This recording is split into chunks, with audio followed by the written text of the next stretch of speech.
Welcome, everyone. This is Creating a Family. Talk about foster, adoptive, and kinship care.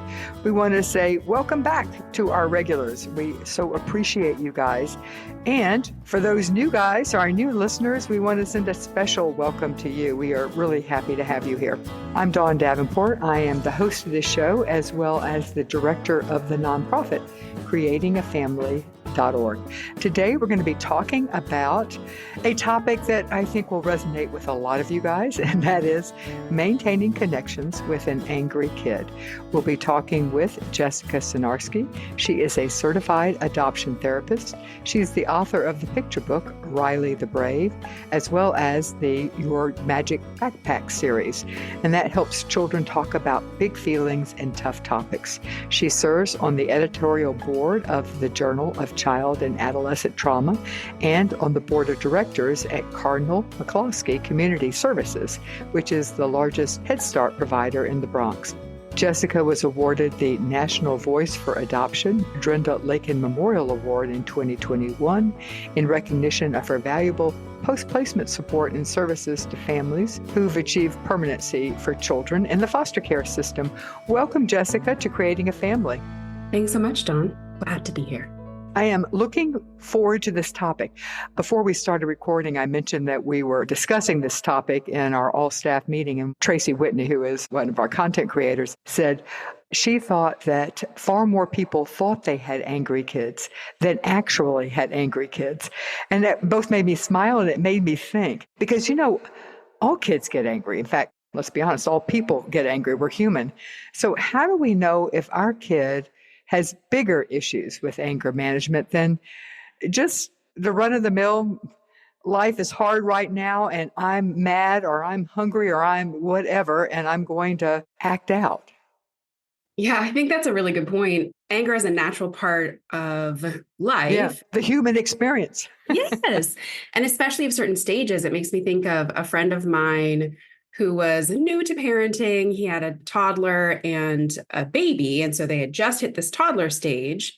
And his son had thrown himself on the floor and was having a tantrum. And my friend said, who taught him that? Why? Where is he getting this from? And I was like, oh, sweetie boo-boo. No one taught him that. It's just frustration and it's just a human emotion. But the reality is some of our kids, it's more. It is bigger. And we as parents, especially if we're not, as your friend was a new parent with a toddler and probably was tired and frustrated and hungry herself, when she responded that way. But I don't want to dismiss the fact that the reality is we can tell that some of our kids are really struggling. Yeah. How do we know when anger is a problem versus just anger being run-of-the-mill, a human emotion?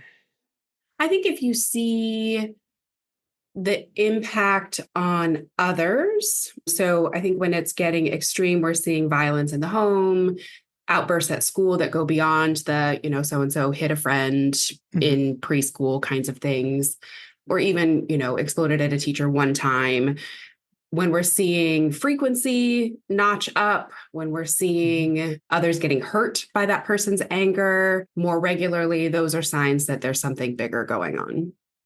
And I think a lot of the parents in our audience, foster, adoptive, and kinship parents, have a gut feel when it's not within the normal bounds. And so I think we do. Yeah. So why do the kids, and the kids that most in our audience are dealing with are kids who've experienced trauma.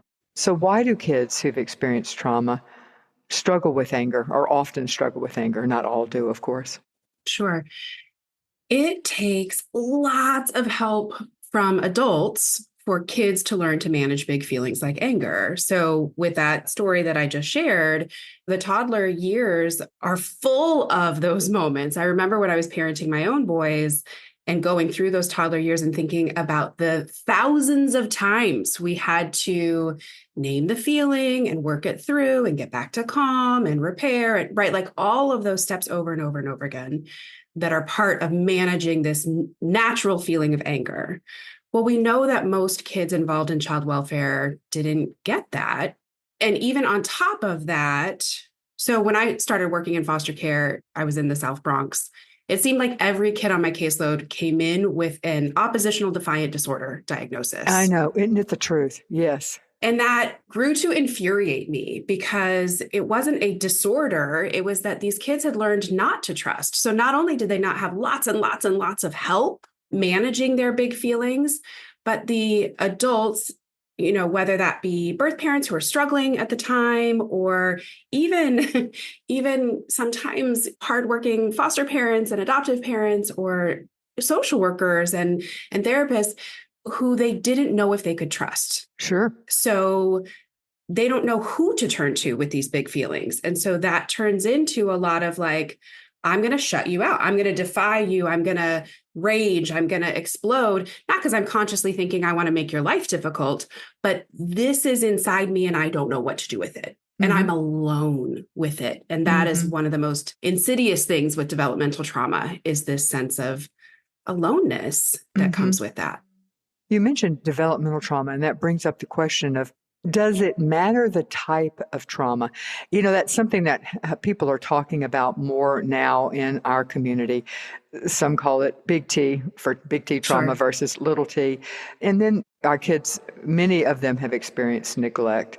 Some have experienced abuse, and they've all had the trauma of being removed from their home. Yeah. Does it matter the type of trauma that our kids experience in the likelihood that they're going to struggle with things like anger? Yeah. I think this is an interesting question. There's no monolith, like this is exactly how it's going to be if there's neglect or abuse, of course. Mm-hmm. But I also know that parent heart of wanting to understand what's going on with your kid and make sense of their world. So I think if we're going to tease out neglect and abuse, they each have their own impact. Neglect feels extra damaging in a way because we are designed for connection. Yeah. We literally cannot survive without it.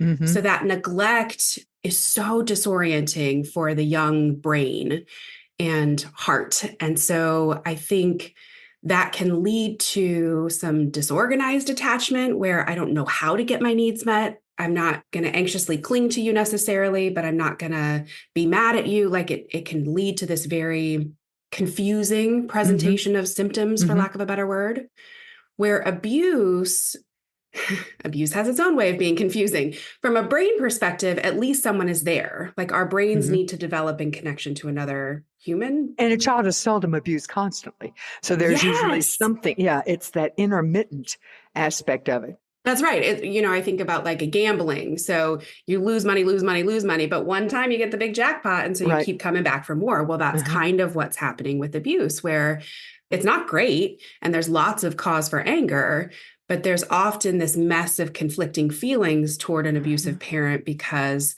they are what you've known for safety in whatever way they've been able to show up for you Mm-hmm. safely, that Mm-hmm. parent.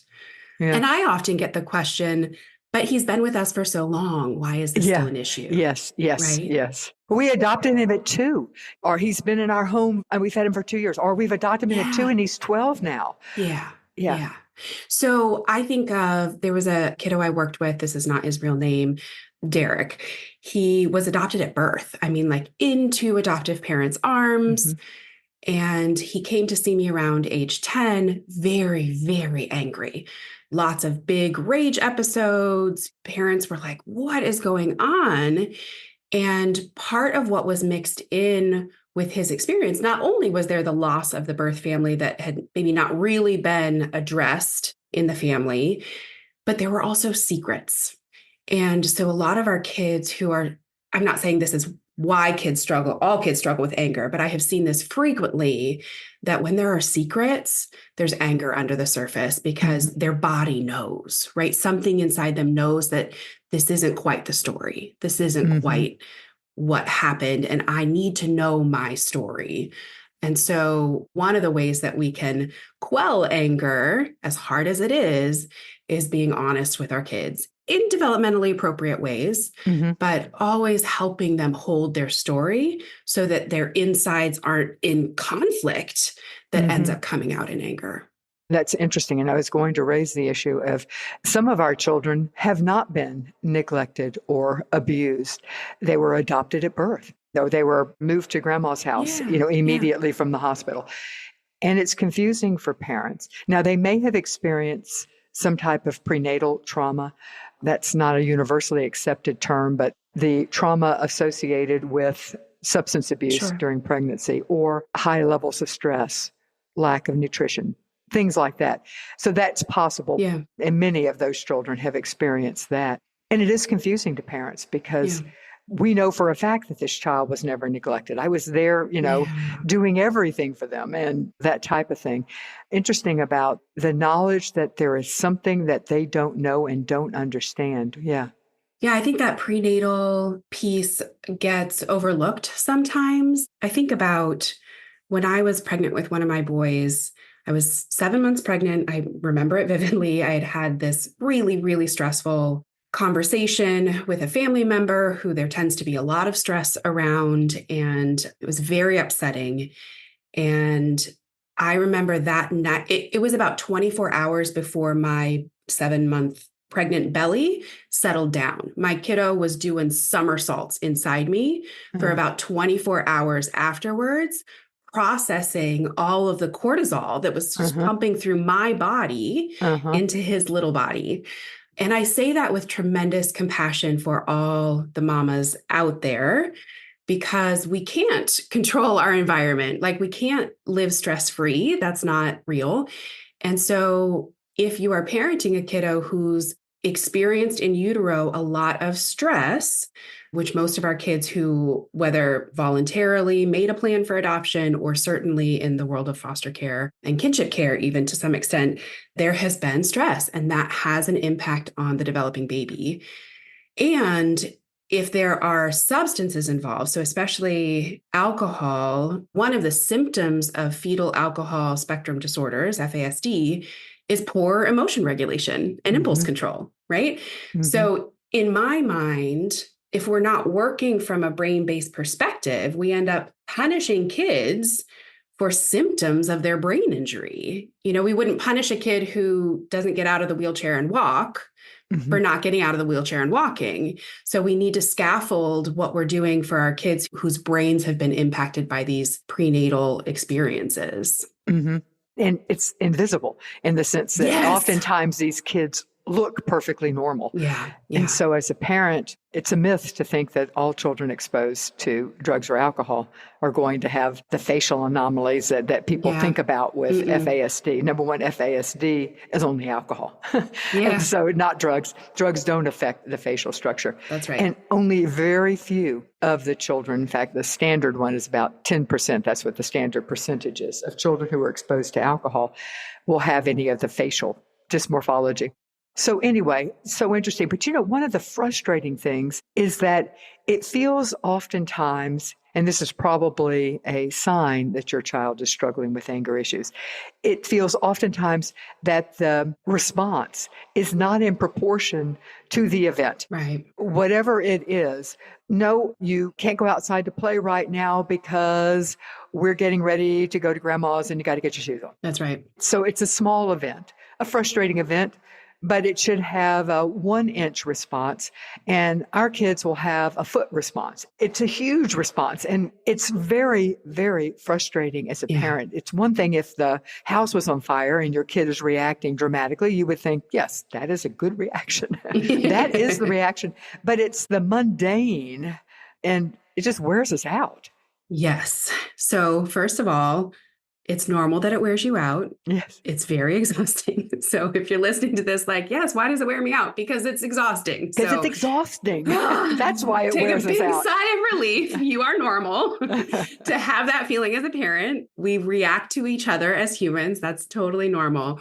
This is part of why I'm so passionate about helping people understand the brain, because these big reactions come from what I call the downstairs brain, right? So how we act in any moment depends on which part of the brain is running things. And for our kids with all of the things that we've been talking about, maybe prenatal injury or trauma histories, or maybe they just have a really sensitive amygdala. Maybe they were just born a little bit more anxious or on edge or sensory High-strung. processing. Yeah, right? It's not always trauma related. It isn't. I'm so glad you said that. And it's not always prenatal substance related. We all have No. different temperaments, and that truly is a genetic connection there. Yeah, we're all wired differently. So I'm parenting three boys who are all mine by birth, and two of them have some sensory processing stuff that leads to big feelings, that leads to what looks like outsized reactions for a simple thing. For our kids with trauma, this is an important piece to hold on to because they had to develop sort of a strong protection mechanism, strong downstairs brain protectors, I call them. I speak a lot in terms of animals. So we have a tiger brain and we have a turtle brain and we have a chameleon brain that we can sort of call into action when we need these things. And if you have had really tough experiences in life, then those protective parts of your brain get stronger instead of your slow it down, feel and deal, think things through part of your brain. So, one of the stories that I feel like pulls the adaptive nature of this into like a fine point is I was working with a teenager who was in kinship care, and we were working on some anxiety stuff because he was in a relatively safe setting at that point. And, he'd walk into a store or something and he was just always on guard. And he had started dating somebody and he didn't want to be so on edge all the time with his girlfriend. And as we're working together, one of the things that came out was that he could smell when a gun came out. One of the adaptive things that his hyper focus on potential threats of danger, his brain was always on alert for danger, so much so that he could smell when a gun came out. Well, I feel like that's what's happening for our kiddos in little ways. I have to put my shoes on instead of finishing this game doesn't feel like smelling when a gun came out, but it means like no one cares about what I want to do, or I have no control over my life, or I'm going to miss this person whose house I'm leaving and I don't ever know if I'm going to see them again because people disappear from my life. Like these hidden triggers are everywhere, and that what seems like an outsized response is that those downstairs brain protectors just sort of being on edge all the time and just ready to jump out at a moment's notice. It's exhausting, but when we can talk about the real thing, oh, I think your tiger brain is really loud right now. I see porcupine quills. I think you're trying to push me away because it's really hard to say goodbye right now. Those kinds of things can be so helpful. And from a kid's perspective, always being on guard is exhausting. And it's exhausting for us as parents. But think about how exhausting. And then when you're exhausted, you're less able to cope. And their stress levels are higher and their frustration levels are higher. It's a lot. So I was talking with one of my boys who's got some other neurodivergent stuff going on. And so he can melt down some and get sort of there's some behavior stuff that comes from that stressed little brain. So we were walking into a family situation that I knew was lots of noises and lots of stimulus. And so I was doing a little prep work with him, was like, okay, if you're feeling stressed, come grab me, okay? And we'll take a break or we'll do whatever. And he said, Mom, I feel stressed every minute of every hour, every nanosecond of every, that was his experience. And I think about, I'm glad he had words for it, but how many of our kids are having that experience and they don't have words for it? He's been in a safe environment his whole life, and that was his experience. And so how much more for our kiddos who are just living in that tension, which then gets exhausting for everyone else involved. Right. Yeah, exactly. Let me pause here to ask a favor of you. The powers that be they Apple or whomever is rating podcasts, do so based on both the star ratings as well as the reviews that we get. And we really need for you to give us some star ratings as well as potentially, please write a review.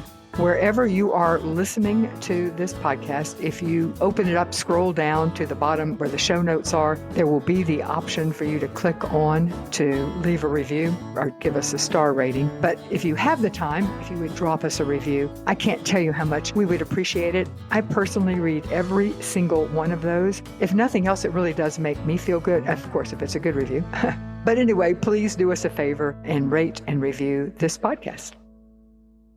At the beginning, you spoke about the steps for handling the natural feelings of anger, the things that parents are doing along the way. Hmm. Let's talk about what those steps are. And then I'd like to use that as a jumping board to talk about how to maintain connection with our kids who are feeling bigger feelings of anger Sure. and who may not have had from infancy on, or perhaps toddlerhood on, the modeling of managing natural Yeah. feelings of anger. So let's start with the steps we would take with our young children, and not just our young children as they age, to handle the natural feelings of anger that are not the huge emotions.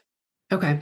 So if we're thinking about our toddler preschool age kids, there's so much repetition in these in these years, even in the best of circumstances, and that much more if your kids are experiencing trauma, or maybe you're foster parenting and they're still in the cycle of visiting with family and just Hmm. so much upheaval. So even in the best of circumstances, we want to name it with very few words. Oh, so mad. Oh, so hard. Oh, it's so frustrating, right? Just really, your face makes the facial expression with some compassion for the big feeling that they're having. And you're not trying to rationalize or get them to talk about it right that moment. You're just saying it out loud. Lots and lots and lots and lots and lots of times over the course of those years.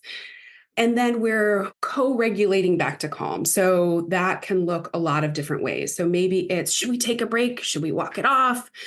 Maybe it's just modeling that deep breath. Maybe you use some, cartoons are great with their little phrases. I remember one of my boys was really into Dora the Explorer, and she would say, let's stop and think in that little rhythmic way. And so we would say that, let's stop and think. So if you have one of those things to go back to that sort of sing song, that can be so helpful. If they have done something they're not supposed to do. So I'll give an example. So we were on our way out the door, and my sister and my nephew were at the fridge. He usually has like a cheese stick on his way out the door in the morning, and she handed him a cheese slice, and he slapped it out of her hand and said, ah. And she's like, what? And he said, no. And he was having a hard time describing, he was expecting the routine. He thought it should be the cheese stick instead of the cheese slice, even though they were exactly the same cheese. Yeah. And so she figured out what he was kind of saying and said, oh, it's the same, it's just flat. And he, his grumpy face sort of settled. And she said, can you ask nicely? Like, she gave him a chance to redo, as opposed to punishing his knee-jerk reaction to slap the cheese away. And he said, sorry, mommy. And they went on with their day. So maybe she said, you seem frustrated, or something like that. Like, we're naming it. We're being curious and figuring out what the problem is. We're working our way back to calm, which is when that kiddo can practice their upstairs brain skill of asking nicely or saying sorry or fixing the thing that they broke, right? Like picking up the thing that they knocked down. So she let him pick up the cheese that he had knocked down, or whatever it is. That's sort of the in the moment phenomenon. But then the other thing that's so important in this age is lots of practicing playfully, reading picture books about these kinds of things, these little micro moments of regulating emotion that help them in those heated moments. The other thing that I feel like I have to mention is all kids, but especially young kids, need lots and lots and lots of physical activity. So you are going to see more anger if kids are not moving their bodies. Hmm. And lots of repetition. Yes, so Yes. many times. Yes. And being aware of whether your child is tired, whether your child is hungry, whatever, just the physical environment. Is the child uncomfortable? Kids with sensory issues. Oftentimes, even though it seems silly to someone without a sensory issue, cutting the labels out of shirts and Yeah. things like that. So just reducing the stressors that we can.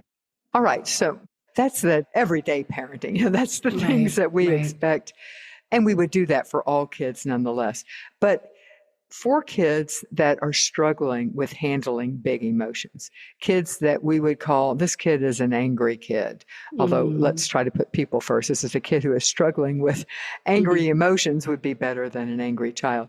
what are some steps with those kids that we can take that, again, will help maintain our connection with the child? Because when a kid is raging at you or embarrassing you by throwing a tantrum, Hmm. or if this is the fifth time today that a small thing has gone wrong and this kid has reacted, it's hard to maintain connection Hmm. because what It you really is. want to do is get the heck away from this kid, put this kid in their room, shut the door, and say, I'll see you tomorrow. Yeah. Yeah. But that's not maintaining our connection. Yeah. So, what can we do for those kids?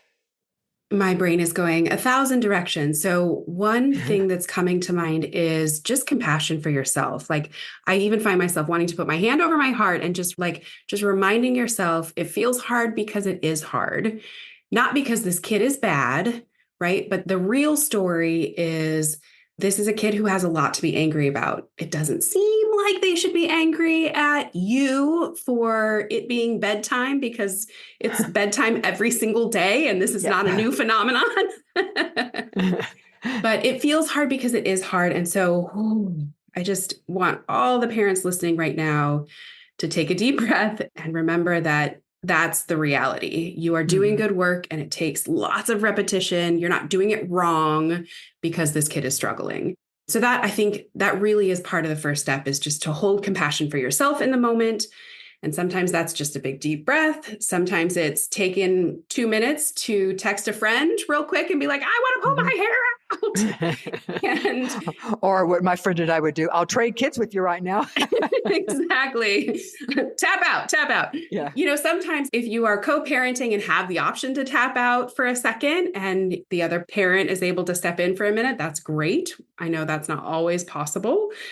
So, one of the sort of de escalation things that I hold in my head frequently was developed by Dan Hughes. So, PACE is the acronym: playful, accepting, curious, empathic.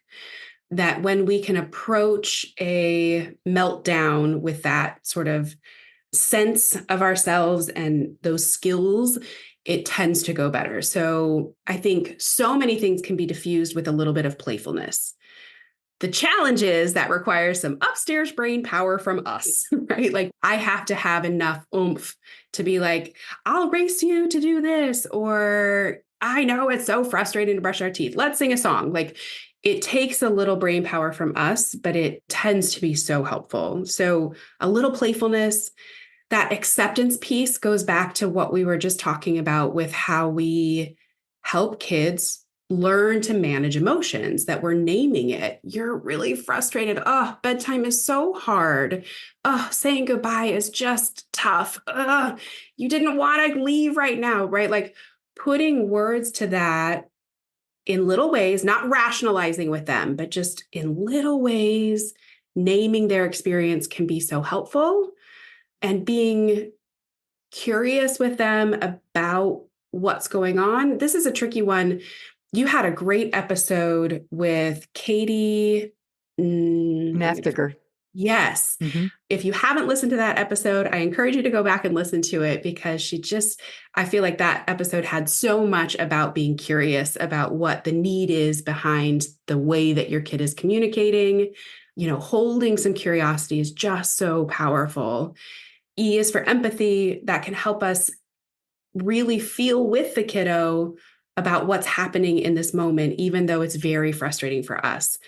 The tricky thing with empathy, and you guys talked about this in that episode as well, is we as parents can't feel all our kids' feelings with them. Hmm. It's too much. Many of you are parenting multiple children, plus you got your own feelings to deal with and your own life and work and whatever else. And so if you're feeling that, like, I want to shut this down Hmm. feeling, maybe flip back into a little acceptance. Like, yeah, you're really mad. You know what? I'm tired too. We're just going to keep plugging away and get through our bedtime routine. It's hard. I know.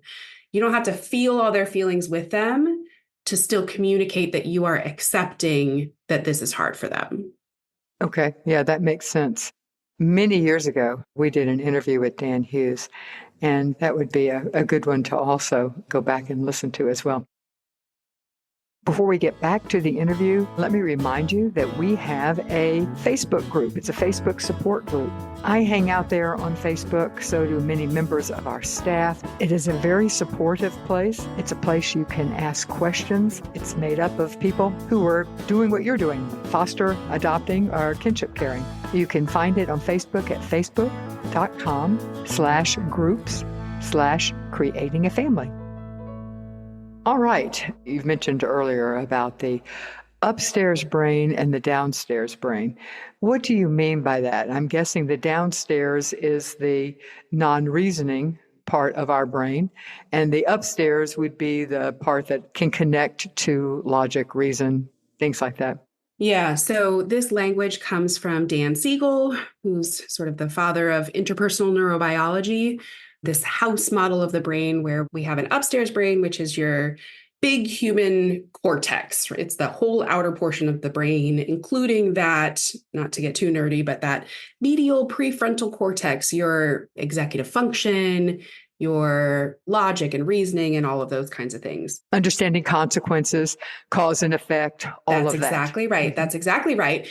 Being able to plan, being able to even language lives in the upstairs brain. And one of the things that was surprising to me as I was learning this science was play lives in the upstairs brain, like joy and connection with other humans. That's an upstairs brain phenomenon. Interesting. It is, right? Yeah. And so that's part of the power of playfulness to wake up that upstairs brain. We're talking about how do we hold connection with a kid who's angry a lot? Well, the natural thing that our brains do in the face of lots of angry outbursts, which come from the downstairs brain, is flip to our downstairs brain. Yep.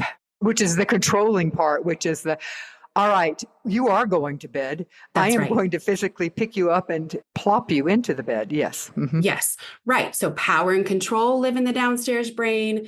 Reactivity, so those quick responders, we need that downstairs brain. It's not bad. This is one of the things that I am so passionate about helping people hold is that downstairs brain acts without thinking. Mm-hmm. It makes our heart beat. It lets us breathe. It lets us do all of the automatic things that we do. Yeah, we want this. Yes. Yes, that's right. We want it. And we want some upstairs brain control, upstairs brain influence when it starts to get extra spiky or when it starts to shut us down for protection. So that upstairs brain is all of these technical things and logic and talking things out, as well as connection. That downstairs brain is protection mode.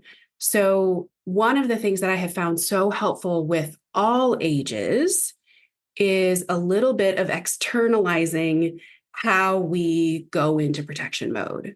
That our kids who have lots of angry outbursts sound so like technical and I don't know, like no one wants to be like, I have lots of angry outbursts, but some of our kids have lots of tiger moments.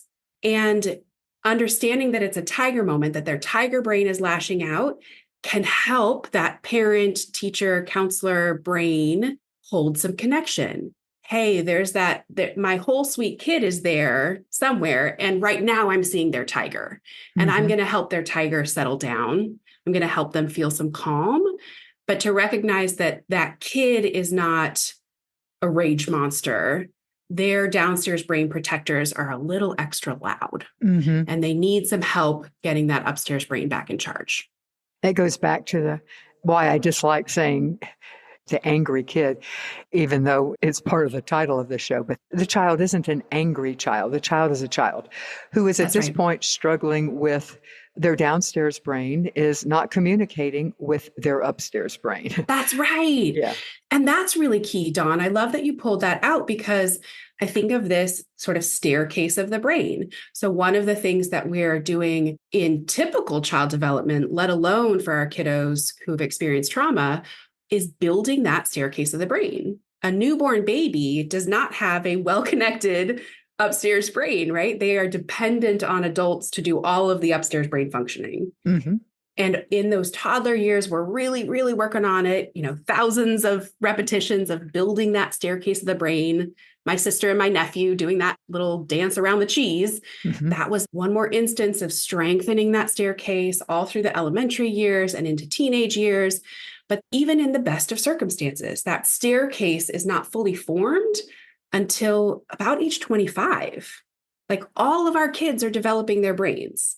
And most of our kids in the kinship foster adoptive community have really strong downstairs brain protectors. So they Mhm. need some extra help building that staircase. They need some extra Yeah. help. And I think it's also helpful as a parent to realize that their overactive downstairs brain, that part of them that feels to us as it is too big, too overactive, served a function for them at one point. Yeah, It was a valuable function. It's not a bad thing. You said earlier, anger is not bad. It's often very protective. It's sometimes that's right. justified.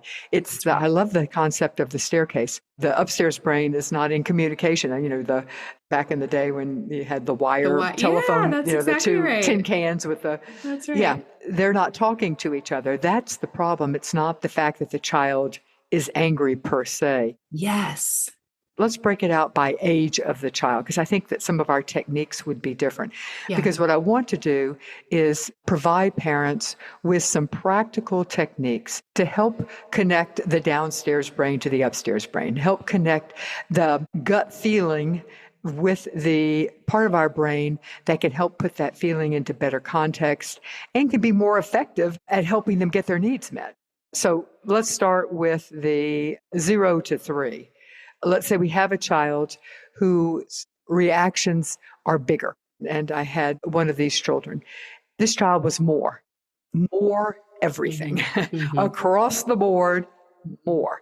So we have a child who is more, and they're really struggling with their anger. And this is 0 to 3. Now, struggling with anger is a pretty typical thing for those ages, but some kids do it a lot more. So, Yeah. what are some practical techniques that you can give parents for helping kids in that very young age group? So I think if you have a kiddo who struggles more, the proactive pieces, not the in the moment pieces, but the proactive pieces become so much more important. So anytime we can practice playfully skills that you're working on building. So if it's transitions that are really hard, that we're playfully practicing those transitions before we're expecting them to do it when we're stressed and late and need to get out the door. Mm-hmm. I cannot overstate the value of practicing playfully. Because if we're thinking from a brain perspective, you are building that staircase of the brain in a moment where it's open for learning, as opposed to playing catch up when they're already really upset. Mm-hmm. So, playfully practicing. I think another thing that's really helpful for our kids who have lots of big feelings is acknowledging not just the angry feelings, but acknowledging and noticing and tuning in to the sweet moments with them, noticing the good, seeing those positive moments in the midst of the 27 tantrums that happened that day. What is the little glimmer of something that went well? Or, breaking down some of the steps of maybe they didn't do the whole thing that you wanted them to do, but they had one little tiny element of it in a way that showed some feeling and dealing skills. Maybe they paused for a second before they threw the tantrum or whatever. For example, another friend, her toddler was in the spitting phase. I mean, again, this is a normal thing that toddlers go through. It's not great. It doesn't feel good to anyone. It's a very primal reaction, right? When you It's get kind of spit messy, at. yeah. Yeah, it's pretty darn gross. Especially when their nose is green and Uh-huh. slimy and they're Uh-huh. spitting that germ on you. Yes, yes, yeah. But that is an action coming from that downstairs brain. And so one of the things that she was working on, she and her husband were working on, was helping him catch it before he wanted to spit and to do something else with his mouth. And so there was one time where he didn't quite catch it, like he spit at dad, but then he stopped. Like there was that little moment afterwards of realization that he had done something wrong.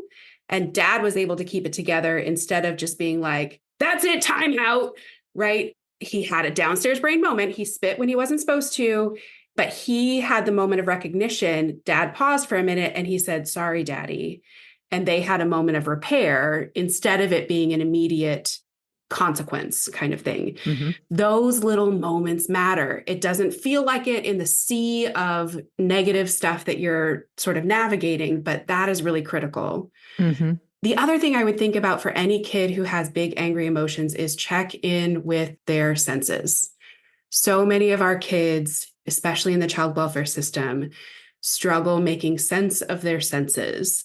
That's why I wrote Riley the Brave Sensational Senses. I know it's hard to find good occupational therapy. It's hard to understand what the heck is going, like, why is my kid throwing a fit about putting their socks on? Or, I cook dinner and it's delicious and they won't even touch it. They're throwing a fit about that. It's really infuriating as a parent. And if their little sensory systems are sending mixed signals, they're not going to be in their upstairs brain very often. Mm-hmm. When you say check in with their senses, what do you mean from a practical? What does that look like for me, as a mother of a 2-year-old? Yeah. So this is probably a longer conversation than we have time for right now. So maybe we'll have to chat again about this.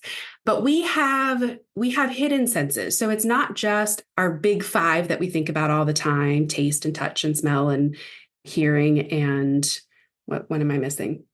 Sight, vision, like Vision, also where you are in space. Yes. Proprioception. We have hidden senses: proprioception, your vestibular sense, your sense of balance or motion that comes from your inner ears, and interoception coming from your skin and your internal organs. These senses are constantly sending information to the brain. And we as parents during infancy are doing lots to feed and soothe these hidden senses. So when you swaddle a baby, when you rock, when the kiddos who they won't fall asleep unless you're in a moving car, Mm-hmm. right? That is activating their proprioception and their vestibular sense. Mm. And so for our kids who are struggling with emotion regulation, often they need more or different combinations of some of these hidden senses. Interesting. Or they need less, like you were talking about earlier, why that tag is so itchy or so distracting. Mm-hmm. And so because this is a big, complicated topic, that's why I put it into picture book form, Mm-hmm. so that parents can understand it as well as help their kids Right. start to put language to this stuff. Okay, so we're dividing things between proactive and then in the moment. Yeah. So I'll throw out one more proactive, and this would actually go, I think, across all ages, and that is routine. Have some predictability. Not all children struggle with transitions, but many kids, and particularly kids who have had a chaotic background, they need to know what's going to happen, what's going to come.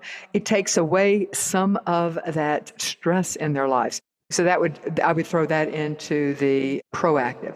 Anything else for our very young children in the moment? You've mentioned, see if we can find something they did right in that moment. And then something else is, and this I'm sure will continue for our older kids too, but give them opportunity for repair. So anything else in the moment, otherwise we'll move on to our older kids. So the other thing that I think about a lot with anger is often and maybe this fits with our next age, but even with this younger crew, what's underneath? Like with the younger kid, with your 0 to 3, 0 to 4, it doesn't take much to be underneath the anger, right? Like it's usually pretty obvious. Right. Hungry, tired, change in routine, missing someone, right? Like those big things.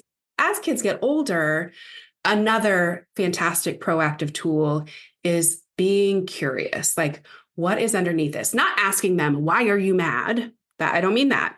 I mean, holding some curiosity in ourselves. Does it seem to happen at certain times of day? Does it seem to be when they're jealous of a sibling? Does it seem to be like, what clues am I getting from before the incident? Mm-hmm. And then using our big upstairs brain in a calm moment for ourselves Mm-hmm. to think about what that need might be. I think this is really important when we're thinking about kids who have lost some connection with a primary caregiver. So all of our foster adoption kinship group, Sometimes we think, oh, the need is to not see birth mom because they have more angry outbursts after they see mom. Mm-hmm. That's not necessarily the A to B. There are some kids who need to know that their birth parent is alive and safe. Our downstairs brain will want to go into quick action that might shut down the behavior. But if we can use some curiosity to see what those deeper feelings of maybe a lack of control Mm-hmm. or a fear of rejection, or maybe there's some scary memories that are tied to cheese puffs. And so you Mm-hmm. happen to buy cheese puffs and this kid has lost their mind. It can feel daunting, but my encouragement is, let your shoulders drop and settle a little bit and stay curious. Stay curious about what might be underneath that big angry feeling that you're seeing. Mm-hmm. Let me interrupt this interview one more time to shout out thank you to the Jockey Bing Family Foundation. They have been a longtime supporter of this podcast. We couldn't do it without them. Thank you, Jockey Bing Family. Let's move into our older ages. Let's say our no longer toddlers, but we're not yet teens. So remaining curious as to what the trigger is, the why, the when, the whatever that happens before. And that's proactive because we need to think about it as parents. Because in the heat of the moment, it's often just not terribly helpful. That's right. You may know, okay, yes, it's just not helpful at that point because you can't do anything to prevent it. And if you think about it ahead of time, you could say, okay, I see my child struggles every time they have a visitation. Therefore, what can I do to help prepare the child or whatever prior to the next time? Anything else proactively, I would throw out routine is still very important for this age. Huge, huge. My son, when he was in pre-K, I want to say, his favorite part of the day was when they went over the schedule. He's a kid with some sensory processing issues, and transitions have always been hard for him, and he needed to know what to expect. That was so settling for his nervous system. I think, again, get the senses involved. So if you have a kiddo who's struggling with visits, what are some sensory and relational things that you can provide that help that transition? Like lower stress. Is there a soft lovey? Do they like a weighted blanket? Is there a certain sippy cup with some nice cold water? Like what can help provide some soothing when there's big stress? Because we know big stress tends to lead to big anger, even as adults. And involve your child. Yes, yes, yes. I mean, let's go back to the example of visiting a birth parent. I know that last time we went to see your mom, for the next week, you cried a lot. You hit your brother, you got in trouble because it's stressful. What are some things that would be helpful for you that could reduce this stress? And younger children may not be able to articulate it, but by involving them, it gives them power. That's right. To be able to get some control. And this is a great time to bring out the animal brain. So after we visited mommy, I think your tiger brain was really loud and you hit Sammy and, how can we help your tiger brain feel calm? Because so often our kids, as soon as we pull it into language that we can make sense of, you were angry, what can we do? Like their little upstairs brain goes offline. They just shut down. At least I've had that experience a lot with clients where, we seem to be having a totally normal conversation, but they cannot articulate, even in those elementary years, what they need in that moment. And so maybe offering some suggestions, sort of a menu of options. But I love that you brought in, get them involved because we don't know. We don't know what's going to be soothing for them necessarily. Mm-hmm. Exactly. And it's more likely to be soothing if they have identified it. Yes. It gives that power, right? That's settling. It gives them power. Yes. Even if it doesn't appear to be the most soothing thing for us, if they were one that suggested it, they feel empowered. So what about in the moment? Let's say our 4 to 12-year-old is losing it. What do we do then? So one thing I think is just a helpful reminder for all of us is think about your own tiger moments. Like when you are flaming mad about something, does it help you for somebody to say, calm down, or it's not that big a deal? No, it does not. just a word for the wise. It does not. Right? When you're super mad about something, even if it's something you shouldn't be mad about, quote unquote, you need somebody who gets it. Like that's what often settles us. You also probably need some time and to maybe walk it off or to take a break, right? And so I think our kids often need those same things. They need us to get it. You are so frustrated. Yep. Okay. We're going to take a break. Like we're going to take a beat. Hey, I don't like where this is going between us. Whew, let's just cool out for a second. As opposed to get out of here with that attitude. Mm-hmm. It's a little bit of that acceptance, like you're having big feelings, and cooling out a little bit is going to help us. So there's that little bit of like, remember that it literally takes time for those chemicals to leave the body. Mm-hmm. So if you're expecting a 10-year-old to immediately go say sorry to the sister that he just punched, that's not going to be a genuine apology. It's just not. It's a losing proposition because then they say it in a way that clearly is not intent. And then you say something absolutely ridiculous, which I have said before. Now say it like you mean it, which is, right. The second you get into that, as I said it, I thought this is not effective. Downstairs brains galore. Yes. My downstairs brain was roaring, shall we say. Exactly. So in the moment, remember the shorter, the better. Let's cool out. We need a minute. When we can make it we language, that tends to be settling for the downstairs brain. So instead of saying, you need to get it together, let's cool out. We got this. Those kinds of things can be helpful. Give it a minute. Some physical motion can be helpful. Let's walk it off. Hey, let's go get a drink of water. Even that little bit of movement can be helpful. The other thing I think about in the moment is there a basic need that is making things worse? So I know if I'm hungry, my upstairs brain goes offline. One of my boys is very much the same. And so when we're about to lock horns about something, I've had this happen before where I'm ready to like just ratchet up consequences and, we're going to go at it. And I realize, we're both hungry. Like I can settle this if we just take a minute and eat some protein and come back to the chore or the whatever it is that needs to happen.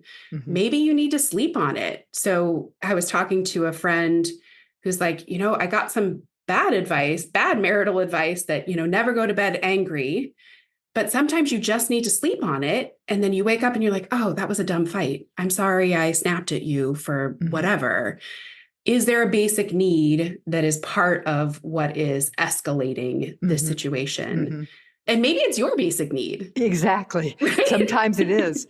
Sometimes it is that I need a moment to myself. Yeah. Or I need to eat a cheese stick. Yeah. Exactly. Yeah. So would you throw anything in addition now as we move into our teen years? Anything in addition you would say that we should be considering at that point?